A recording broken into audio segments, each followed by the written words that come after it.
হরে কৃষ্ণ। বন্ধুরা, তোমরা কি জানো যারা ভগবান শ্রীকৃষ্ণ বা শ্রী বিষ্ণুর পূজা না করে দেবদেবীদের পূজা করে তারা অল্প বুদ্ধি সম্পন্ন, অর্থাৎ তাদের বুদ্ধি অল্প বা বুদ্ধিহীন। কেন এই কথা বলছি? ভগবান শ্রীকৃষ্ণ শ্রীমদ্ ভগবদ্ গীতায় বলেছেন, যারা দেবদেবীদের পূজা করে সাধন ভজন করে তারা দেবদেবীদের আশীর্বাদে তাদের ইচ্ছামতো ফল তো পায়, কিন্তু তা ক্ষণস্থায়ী, চিরস্থায়ী নয়। যেমন হিরণ্যকশিপু ব্রহ্মার কাছ থেকে বর প্রাপ্ত হয়েছিল অমর হওয়ার, কংস, মহিষাসুর আদি আরও অনেকে, কিন্তু তারা কি সম্পূর্ণভাবে অমর হতে পেরেছে?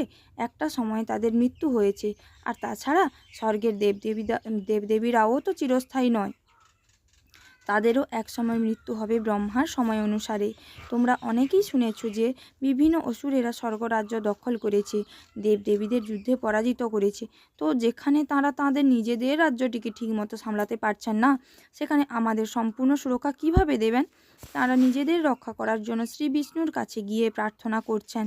তাই যে সময়টাতে আমরা বিভিন্ন দেবদেবীদের পূজা করছি, সেই সময়টা যদি আমরা ভগবান শ্রীকৃষ্ণের সেবায় লাগাতে পারি, তাহলে এই জগতে ভগবানের কৃপায় সমস্ত অপ্রাপ্ত বস্তুগুলি পাব এবং মৃত্যুর পরে ভগবান শ্রীকৃষ্ণের ধামে গিয়ে ভগবানের সেবায় যুক্ত হতে পারব। আর হ্যাঁ, ভগবানের ধামে কিন্তু কোনো অসুর বা অল্প বুদ্ধি সম্পন্ন ব্যক্তিরা প্রবেশ করতে পারে না, তাই সেখানে ভয়ের কোনো প্রশ্নই ওঠে না এবং সেখান থেকে আবার এই পৃথিবীতে জন্ম মৃত্যু চক্রে ঘুরতেও হয় না। তো ভিডিওটি যদি তোমাদের ভালো লেগে থাকে তাহলে কমেন্টে লিখতে ভুলো না। রাধে রাধে।